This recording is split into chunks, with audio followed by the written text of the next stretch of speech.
திருச்சிற்றம்பலம். ஸ்ரீ பரஞ்சோதி முனிவர் அருளிய திருவிளையாடல் புராணம் பாகம் 209 கூடல் காண்டம் வரகுணனுக்கு சிவலோகம் காட்டிய படலம் பகுதி 11.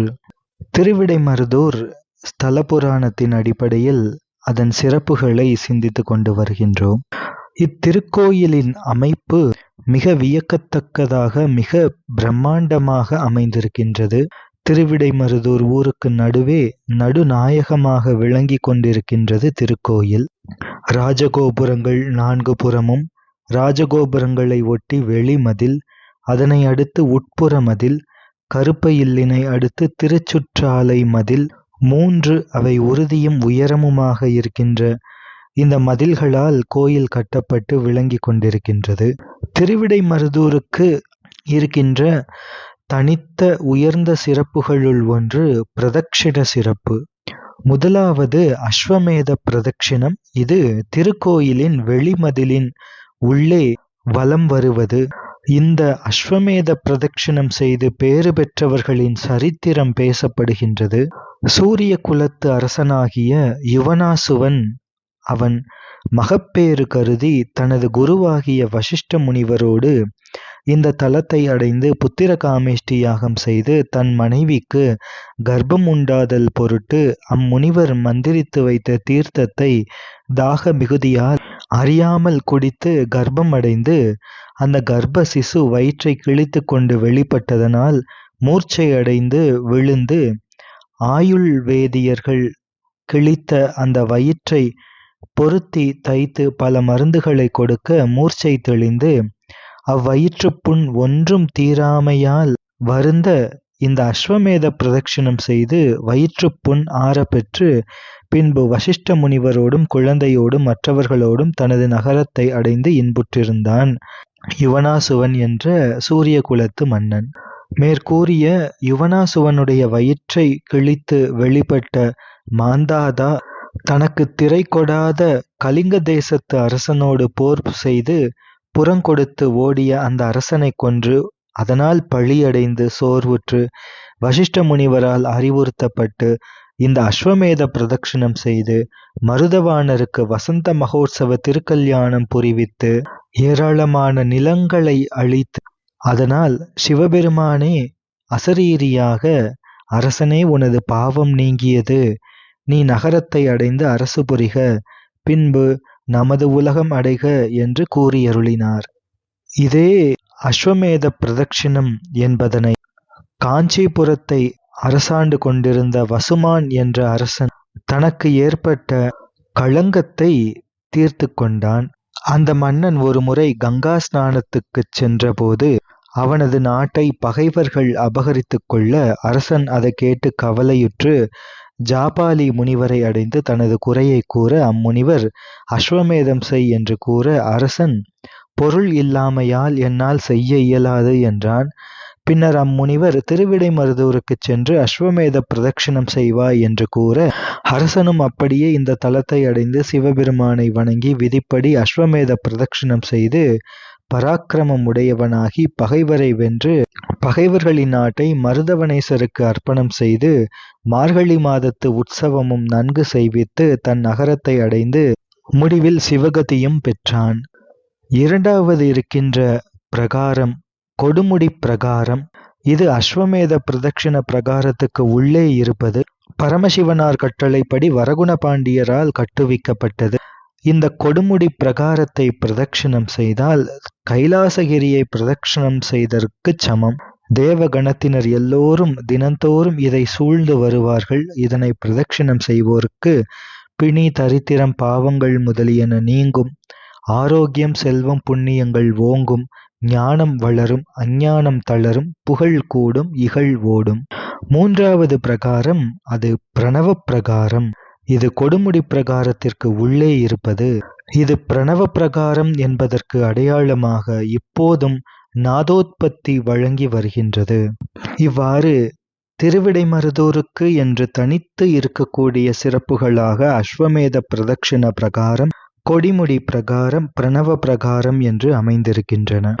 நாரத மகாமுனிவர் ஒரு காலத்தில் சத்தியலோகத்தை அடைந்து பிரம்மதேவரை வணங்கி உலகத்தில் சிவஸ்தலங்கள் எவ்வளவு உள்ளன, அவற்றுள் சிறந்தன எவை என்று கேட்க, பிரம்மதேவர் மகிழ்ந்து, அநேக கோடி ஜென்மங்களிலே செய்த பெரும் புண்ணியத்தாலே கிருபா சமுத்திரமாகிய பரமசிவனாரது மகிமையினை கேட்பதற்கு ஒருவனுடைய மனம் விரும்பும். ஆதலால் நீ பெரும் புண்ணியம் செய்தவனாக இருக்கின்றாய்.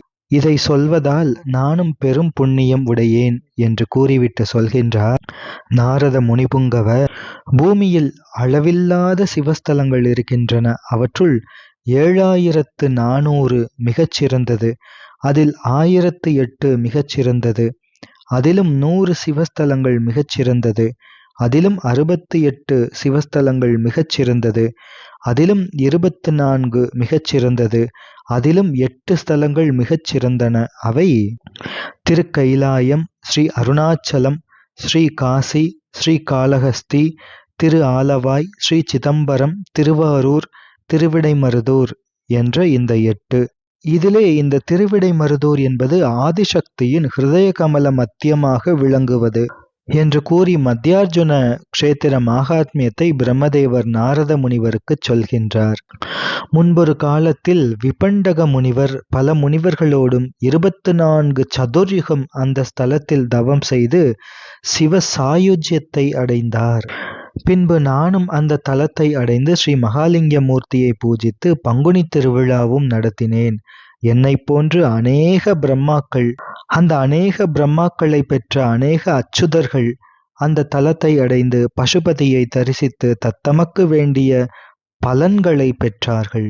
அங்கே அஸ்வமேத பிரதட்சிணம் செய்தால் குருடன் கண் பெறுவான், வறியன் செல்வம் அடைவான், குஷ்டம் க்ஷயம் முதலிய நோய்கள் நீங்கும், பைசாசங்கள் நீங்கும்.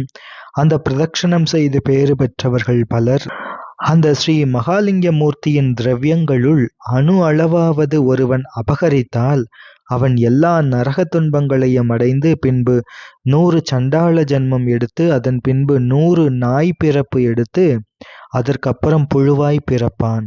இவ்வாறு கூறிய பிரம்மதேவர் நாரத முனிவருக்கு ஒரு கதையினை சொல்கின்றார். சம்பகாவதி என்னும் பெயருடைய ஒரு நகரத்தில் அதிசீலனாகிய வினதன் என்னும் ஒரு பிராமணன், அவனுக்கு அவன் செய்த பாவத்தால் தேவவிரதன் என்று ஒரு புத்திரன் பிறந்தான். வினதன் உரிய காலங்களில் தன் புத்திரனுக்கு ஜாத கர்மா முதலியவைகளை நடத்தி வேத அத்தியாயனம் செய்வித்து வரும்போது ஒரு நாள் அந்த வினதனின் சொல்படி அவனுடைய புத்திரன் தேவவிரதன் நடக்கவில்லை. தான் சொல்லியதை புத்திரன் கேட்கவில்லை என்று புத்திரனை கோபித்தான் தந்தை.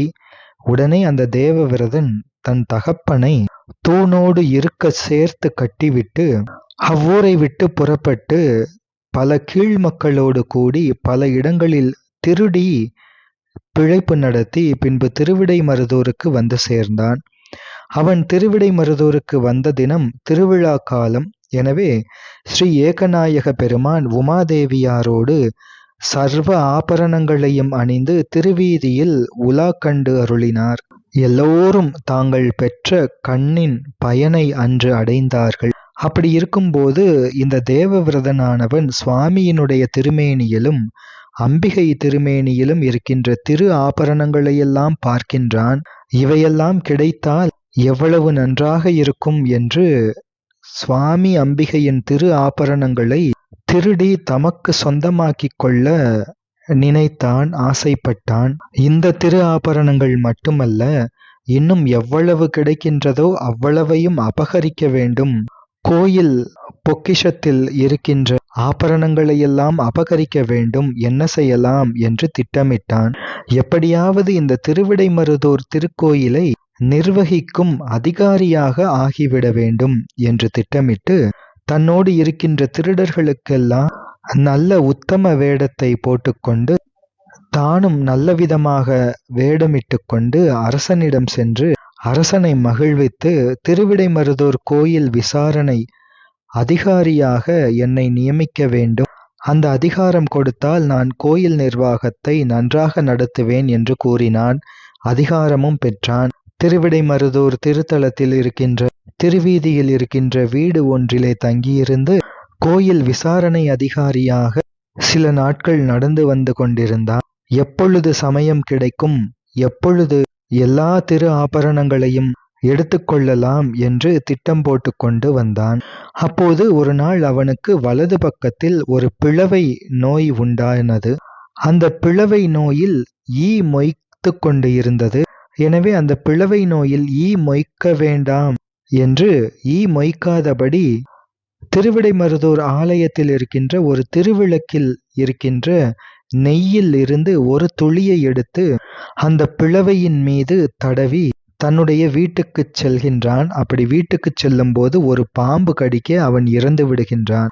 இந்த கொடிய பாவியை யமகிங்கரர்கள் பிடித்து கட்டிக்கொண்டு போய் 28 கோடி நரகத்திலும் வீழ்த்தி வெகுகாலம் அவனை துன்பப்படுத்திய பின்பு அவன் 100 சண்டாள ஜென்மம் எடுத்து துன்பப்பட்டான். அதன் பிறகு நாய் ஜென்மம் 100 கிடைத்தது. அந்த 100 நாய் ஜென்மமும் எடுத்து துன்பப்பட்டு அதன் பிறகு அதே திருவிடைமருதூரில் ஒரு மலப்புழுவாய் ஜனித்து கிடந்தான். அந்த காலம் என்பது திருவிடைமருதூரில் புகழ்பெற்ற தைப்பூச விழா காலம். எனவே பூசத்துறையில் ஸ்நானம் செய்த பிராமணன் பூசத்துறையில் தீர்த்தமாடி எம்பெருமான் மகாலிங்க பெருமானை தரிசனம் செய்ய வேண்டும் என்று செல்கின்ற பிராமணன் அங்கே கூட்டம் அதிகமாக இருக்கின்றது. எனவே கூட்டத்திற்குள் செல்ல முடியாமல் சிறிது ஒதுங்கினார் அந்த பிராமணர். அப்போது அந்த பிராமணரின் பாதம் இந்த புழுவின் மேல் பட்டது. உடனேயே என்ன அதிசயம் நடந்தது என்றால், அந்த உத்தமோத்தம பிராமணர், அவர் தைப்பூசத்துறையிலே ஸ்நானம் செய்து தீர்த்தமாடி வந்தவர். அவருடைய பாதம் என்பது பூச தீர்த்த சம்பந்தம் உடையது. எனவே அந்த பாதம் படவே அந்த புழு வடிவம் அவனுக்கு ஒளிந்து தேவர் வடிவம் பெற்று தேவமாதர்கள் இருபுறமும் சாமரம் வீச விமானம் ஏறி தேவர் உலகத்தை அடைந்து அளவற்ற இன்பம் அடைந்தான்.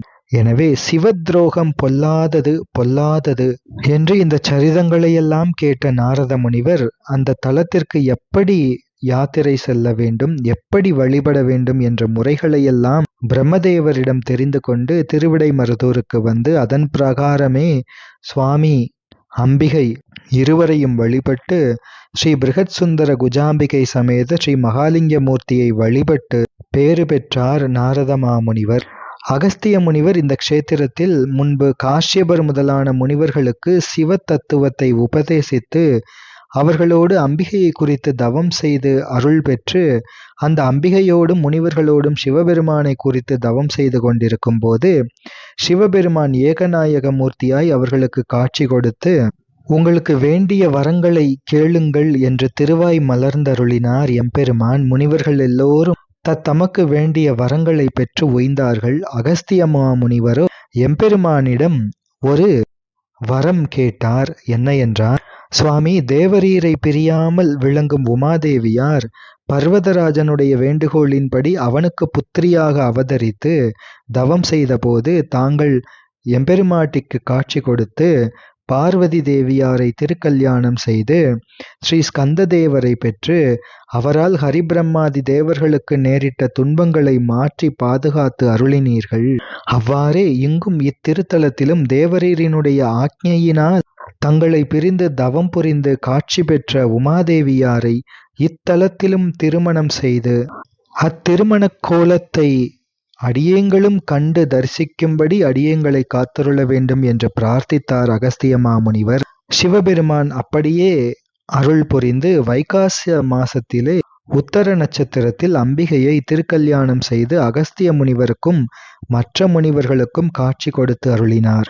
அதன் பின்னர் சூரிய கழுத்து அரசனாகிய மாந்தாதா என்பவர் பெரியவர்கள் இந்த திரு வரலாற்றை சொல்வதை கேட்டு வசந்தோற்சவத்தின் 6வது நாள் உத்தர நட்சத்திரத்தில் இந்த திருக்கல்யாணத்தை விதிப்படி புரிவித்து திருக்கல்யாண மகோத்சவத்தை நடத்தி பெரும் பேறு பெற்றான். அப்படிப்பட்ட இந்த திருக்கல்யாணம் வருடந்தோறும் நடந்து வந்து கொண்டிருந்தது. இடையிலே சிறிது காலம் இந்த வசந்தோற்சவத்தின் திருக்கல்யாண உற்சவம் தடைப்பட்டு இருந்தது. இத்திருவிடைமருதூர் திருக்கோயில் திருவாவடுதுறை ஆதீனத்தின் நிர்வாகத்தில் இருந்து வரக்கூடிய திருக்கோயில். இத்திருக்கல்யாண மகோத்சவம் இடையிலே தடைபட்டு இருந்தது. இதனை அறிந்த திருவாவடுதுறை ஆதீனத்து 16வது பட்டத்தில் எழுந்தருளியிருந்த ஸ்ரீ சுப்பிரமணிய தேசிக பரமாச்சாரிய சுவாமிகள் இத்திருக்கல்யாண வசந்தோற்சவத்தை மகோற்சவத்தை மறுபடியும் நிகழ்த்த திருவுள்ளம் கொண்டார்கள். இத்திருக்கல்யாண மகோற்சவத்தை வேத சிவாகம விதிப்படி பிரபலமாய் நடத்த வேண்டும் என்று வேதவித்துக்களாகிய பிராமணர்களும் ஆகம நிபுணர்களாகிய ஆதிசைவர்களும் விரும்பியபடி திருக்கயிலாய பரம்பரை திருவாவடுதுறை ஆதீனத்து 16வது பட்டத்தில் எழுந்தருளிய குருமகா சன்னிதானங்கள் ஸ்ரீ சுப்பிரமணிய தேசிக பரமாச்சாரிய சுவாமிகள் கட்டளையின்படி காசிவாசியும் மேற்படி ஆதீனத்து காருபாருமாகிய சுப்பிரமணிய சுவாமிகளால் சிவநேசமுள்ள சில கணவான்களினுடைய உதவியால் மறுபடியும் இந்த மகோற்சவம் நடக்க ஆரம்பித்தது. இந்த வசந்தோற்சவம் முதல் வசந்தோற்சவத்தின் 5ஆம் திருநாள் அம்பிகை தபஸ் காட்சியும் 6ஆம் திருநாள் உத்தர நட்சத்திரத்தில் திருக்கல்யாணமும் 9ஆம் திருநாள் வரையினதாகிய 3 நாளும் ஔபாசனாதி கிரியைகளும் 10ஆம் திருநாள் விஷாகத்தில் ஔதும்பர பூஜை முதலியனவும் தீர்த்தமும் அன்று இரவில் வெள்ளி ரதக்காட்சியும் நடத்தப்பட்டு வருகின்றன. அதற்கு பின்பும் சில வருஷங்கள் இந்த மகோற்சவம் நடைபெறாமல் நின்றிருந்தது. பின்னர் ஸ்ரீ மகாலிங்கமூர்த்தியின் இடத்து விசேஷ ஈடுபாடு உள்ளவர்களும் திருவாவடுதுறை ஆதீனத்தில் 20வது பட்டத்தில் எழுந்தருளியிருப்பவர்களுமான ஸ்ரீ அம்பலவான தேசிக பரமாச்சாரிய சுவாமிகள் பொதுயுகம் 1938ஆம் ஆண்டு முதல் முன்னிலும் சிறப்பாக இந்த மகோற்சவத்தை நடப்பித்து பக்த கோடிகளுக்கு மட்டற்ற மகிழ்ச்சியை அளித்து வருகின்றார்கள் என்று தமிழ் தாத்தா உ.வே. சாமிநாதையர் அவர்கள் இந்த குறிப்பை நமக்கு வழங்கியிருக்கின்றார்கள். தொடர்ந்து சிந்திப்போம். திருச்சிற்றம்பலம்.